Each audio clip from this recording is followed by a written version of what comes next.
Bhutto family में मुर्तज़ा भुट्टो और बेनज़ीर भुट्टो के मर्डर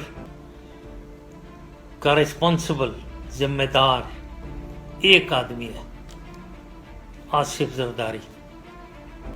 दोनों को इसने मर्डर करवाया है। जनरल परवेज मुशर्रफ साहब ने आज बयान दिया बेनज़ीर के कत्ल का जो मुल्ज़म है वो आसिफ अली जरदारी है, वो इसका जिम्मेदार है। क्या कहते हैं इसके बारे में? हाँ जी, मुशर्रफ साहब ने भी कहा है और कुछ ही टाइम पहले एक वीडियो भी आई थी, पता नहीं कौन साहब था, उसका नाम तो मैं नहीं जानता हूँ।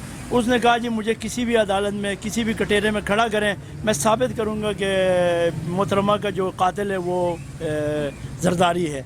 जनरल परवेज मुशर्रफ साहब ने जो खसूसी अदालत का फैसला आया था उसके खिलाफ हाई कोर्ट में जाने का फैसला किया, इसके बारे में क्या कहते हैं आप? भाईजान बिल्कुल ठीक किया है। हमारी कानून माशाल्लाह बहुत अच्छा है, हमारी बालादस्ती है कानून की, हम इज़्ज़त करते हैं, पासदारी करते हैं और सबको करना चाहिए। जज साहिबान जिन्होंने ये फैसला दिया है वो पता नहीं किस लेवल, किस अंदाज या किस ज़ाती ना पर दिया है, ये मैं कुछ कह नहीं सकता। हमारे जंग के 3 मरतबा एक हीरो रह चुका है हमारा जनरल परवेज मुशर्रफ, इस मुल्क का बहुत बड़ा असासा है। कारगिल की जंग लड़ी है, हर जगह पेश रहा है। पाक फ़ौज का एक ऐसा सिपाही सालार जो पाकिस्तान पाक फ़ौज का एक कमांडर ऑफिसर जिसे आर्मी चीफ कहते हैं, अगर उसको ये फांसी या इस तरह से दूसरा हमारे पड़ोसी मुल्क है वो हमारे बारे में क्या समझता होगा, क्या कहता होगा। इसलिए पाक फ़ौज के पीछे खड़े रहना हमारी इस्लाह और बका है। उस मुशर्रफ साहब ने जितने भी मामलात किए हैं पेश नज़र उस वक्त की नज़ाकत को देख कर किए हैं, और मुशर्रफ साहब इंतहाई एक पाकिस्तान का मुखलिस फ़ौज ऑफिसर है और हम उसे सलूट पेश करते हैं। पाकिस्तान की 18 करोड़ आवाम जनरल परवेज मुशर्रफ के साथ है। ठीक है, तो मुशर्रफ साहब को फांसी का फैसला क्यों सुनाया गया? मुशर्रफ साहब को फांसी का फैसला सुनाया, ये बात हमारे जो दिमाग से बालातर है। हम लोग नहीं समझते कि मुशर्रफ साहब को फांसी, बल्कि उनको खराज तहसीन पेश करना चाहिए था और खराज अकीदत, इसलिए कि जनरल मुशर्रफ साहब ने जंग में कारगिल में जो कारनामा किया और फिर बैतुल्लाह शरीफ जहाँ जंग हुई और टेररिस्ट वहाँ घुसे तो पूरी दुनिया की जितनी भी नज़रें थी वो सब बाहर के ममालकों के ISI और आर्मी जो बाहर के मुल्कों के है, मगर पाक फ़ौज को खराज तहसीन पेश करता हूँ कि ये पाक फ़ौज का जवान वहाँ गया, हमारी पाक फ़ौज के जवान गए और बैतुल्लाह शरीफ को उनको पाक साफ़ किया। हमारा बड़ा मुक़द्दस मकाम है और मैं जनरल परवेज मुशर्रफ साहब के बारे में ये बांगेदुल कहता हूँ। हमारी आवाम के जितने भी तसरात हैं, हम एक ड्राइवर हैं, दिन रात आए दिन हर बंदे से हमारी गुफ्तगू चलती रहती है।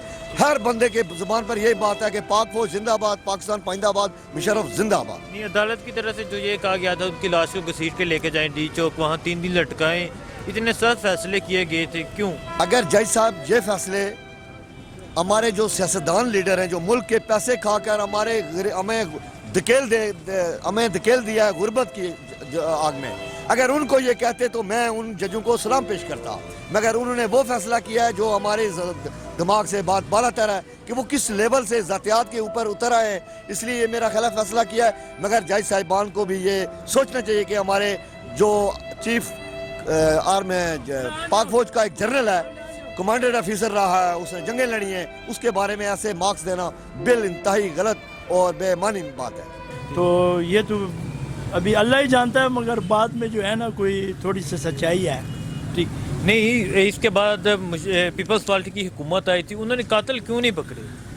यार उनको क्या पड़ी थी कातिल के साथ, एक सोची समझी स्कीम थी।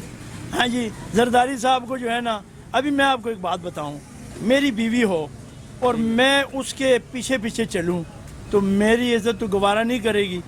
वो जनाब बेनज़ीर भुट्टो का इतना एक एहतराम था पूरे पाकिस्तान में ना, पूरे दुनिया में, तो जरदारी को कोई जानता तक नहीं था।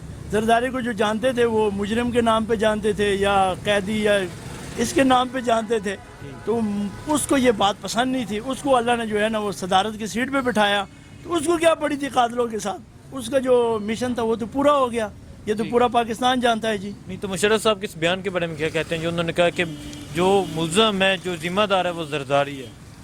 तो आप मुशर्रफ साहब को अदालत में खड़ा करें, उसको कुरान दें कि भाई कुरान पे हाथ रख के कहें दूध का दूध और पानी का पानी हो जाएगा। और या कोई भी चीज़ जो है ना, हमारी इंटेलिजेंस फोर्स जो है वो अगर दिल के उससे गहराई से किसी चीज़ पे पड़े तो दूध का दूध और पानी का पानी हो जाता है, पता लग जाएगा मुशर्रफ साहब की बात सच्ची है या गलत है। वो अदालतें उस बात को सीरियस ही नहीं लेते हैं, जो पहले वीडियो छाए उसको भी किसी ने सीरियस नहीं लिया, पता नहीं क्या बात है जी। समझ नहीं आई। بلاول بھٹو صاحب آج ان کا جلسہ تھا, انہوں نے یہ کافی اعلانات کیے. انہوں نے کہا کہ 2020 میں جلسہ ہوگا, بے نظیر ہے, مشرف تھا, تو انہوں نے کہا یہ حکومت فیل ہو چکی ہے. اس کے بارے میں کیا کہتے ہیں آپ؟ یار میں تو اس بچے کی بات پہ مجھے ہنسی آتی ہے. پتہ نہیں یار یہ بڑے بڑے سیاستدان اس کے پیچھے کیسے کھڑے ہیں, جنہوں نے محترمہ کے ساتھ کام کیا ہے, جنہوں نے ذوالفقار علی بھٹو کے ساتھ کام کیا ہے. یہ میں بار بار یہی روتا ہوں. یہ کل کا بچہ جو ہے ہاں جی, آج وہ لیڈر بن گیا. لیڈر کیسے حادثاتی طور پہ بن گیا, ٹھیک ہے. اس کو کیا پتہ ہے پاکستان میں آٹا چینے کا بھاؤ کیا ہے, اس کو کیا پتہ ہے پاکستان میں مسائل کیا ہے, اس کو کیا پتہ ہے مچھر کیسے لڑتا ہے, اس کو کیا پتہ ہے گیس کی لوڈ شیڈنگ کیا ہوتی ہے, بجلی کی لوڈ شیڈنگ کیا ہوتی ہے. ہاں جی, یہ تو پتہ نہیں عجیب سا آدمی ہے یار. ابھی اس نے جو اعلانات کیے ہیں میں نے دیکھا ابھی جی چینل پہ, تو اس سے مجھے حیرانگی ہوتی ہے. میرے بھائی یہ بات تو تم تب کرو جب تمہاری زندگی میں کبھی حکومت آئی ہی نہ ہو. 3 سے 4 مرتبہ تو پیپلز پارٹی کی حکومت آئی. اگر اتنے مسائل کے تم نشاندہی کرتے ہو تو اس مسائل پہ آپ نے کام کیوں نہیں کیا, یہ مسائل آپ نے ختم کیوں نہیں کیے ہیں. آج تم بولتے ہو جی یہ بھی ٹھیک نہیں ہے, وہ بھی ٹھیک نہیں ہے. تم کوئی پہلی مرتبہ تو سیاست میں نہیں آئے ہو, تمہارے باپ دادا سیاست میں ہیں, والدہ تمہاری سیاست میں تھی. سندھ کے اندر حالات دیکھیں, ایک عرصے سے پیپلز پارٹی کی حکومت ہے, ابھی بھی سندھ کے اسپتالوں میں ڈاکٹر نہیں ہے, اسکولوں میں ٹیچر نہیں ہے. تو یہ باتیں کرتا ہے یار, یہ آج اتنے سبزباغ اس نے دکھائے ہیں. مجھے تو ہنسی آئی اس کے گفتگو پہ کہ یار یہ بچہ کیا کہہ رہا ہے. یار اتنے عرصے سے تم سیاست میں ہو, تمہارا خاندان سیاست میں ہے, تم نے سندھ کا کیا کیا کہ پورے پاکستان کو کرو گے. فضول سی بات ہے یار بس.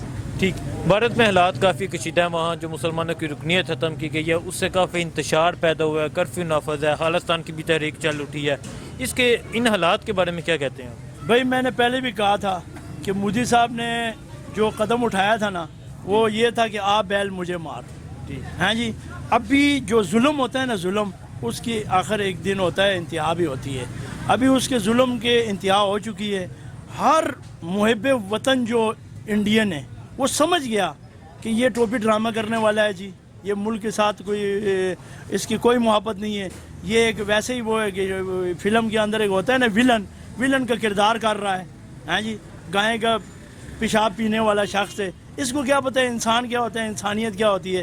مسلمانوں کے ساتھ تھوڑا ظلم کیا ہے جی. گائے کے گوشت کے الزام میں زندہ چمڑیاں اتار دیتے ہیں مسلمانوں کی. تو اللہ کی لاٹھی تو بے آواز ہے نا. مجھے نہیں لگتا یہ حکومت ابھی 2-4 مہینے اور چلے. انشاءاللہ یہ اللہ خیر نازل کرے گا اس پر, اور وہاں پہ جو مسلمان ہیں ان کی اللہ غیبی مدد کرے گا, میرے رب نے چاہا تو. ٹھیک, بارڈر پر بھی حالات کافی کشیدہ ہیں, وہاں حملے ایک دوسرے پر ہو رہے ہیں. تو مسلمانوں کا کیا جذبہ ہے؟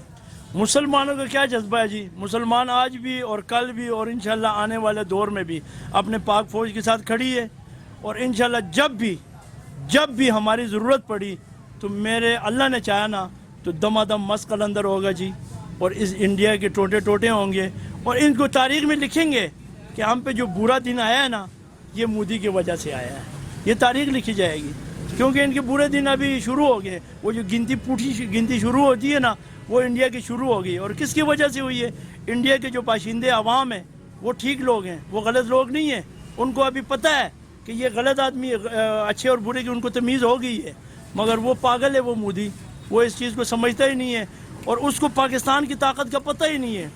پاکستان کے 20-22 کروڑ عوام ہے نا, اس کو بھی آپ فوج ہی گنیں. ان کا فیصلہ جو ہے نا یہ بہت بڑا ظلم, پاکستان کے اوپر زیادتی اور ظلم ہے, ظلم کے متعارف ہے.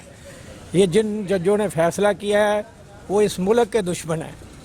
انہیں چاہیے اس ملک میں جنہوں لوگوں نے اس ملک کو لوٹا ہے, اس ملک کی جو جڑیں کھوکھلی کی ہیں, سزائیں بہت ملنی چاہیے ان لوگوں کو, نہ کہ سزا دے رہے ہیں جو اس ملک کے لیے جنہوں نے جانیں قربان کی ہیں, اپنا بچے تک ان لوگوں نے قربان کیے ہیں, اور ان کو سزائیں موت دے رہے ہیں جو اس ملک کے لوٹ کر اس ملک سے ہر چیز ملک کی جڑیں کھوکھلی کر اپنا سارا کچھ باہر کی یعنی کہ باہر اپنی جائیدادیں اپنے اولادوں کو باہر یعنی کہ سیٹ کیے. سزا تو ان کو ملنی چاہیے, یہ سزائیں بہت دیں عدالتیں ان کو جنہوں نے اس ملک کو لوٹا ہے, نہ کہ یہ اس ملک کے جو ہیں لوگ جنہوں نے اس ملک پر اپنی جانیں. جنرل مشرف جو ہے اس نے اس ملک کے لیے کتنی قربانیاں دی ہیں, इन लोगों को शर्म करनी चाहिए, बिल्कुल जिम्मेदार है। 5 साल जो इसकी हुकूमत रही है तो क्या किया है इसने, बताए ना। 5 साल इसकी हुकूमत रही है, इसने क्या किया है उसके कातलों को, या जो है ये जो कहते थे जी परवेज लाई ये है वो है फलान है, उसके साथ इस हुकूमत में मतलब शामिल किया। ये खुद इसमें मुलव्वस है, बिल्कुल मुलव्वस है। 5 साल अगर इसमें सच्चाई होती तो उसके कातलों को ढूंढता, इसने तो खुद इस काम को यानी कि मिट्टी डालती है। बिल्कुल सही कहता है मुशर्रफ साहब ने ठीक बयान दिया, बिल्कुल ठीक बयान दिया है, 16 ने सही है। जरदारी साहब कहते हैं कि ये मुशर्रफ है जिम्मेदार। बस जरदारी जो है ना, इसे तो बस खुदा का खौफ करना चाहिए।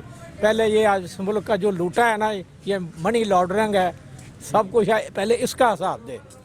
ये चीज़ें तो है। मुशर्रफ जो है वो इस मुल्क का मुहिब है और वो बिल्कुल सच्चा और खरा बंदा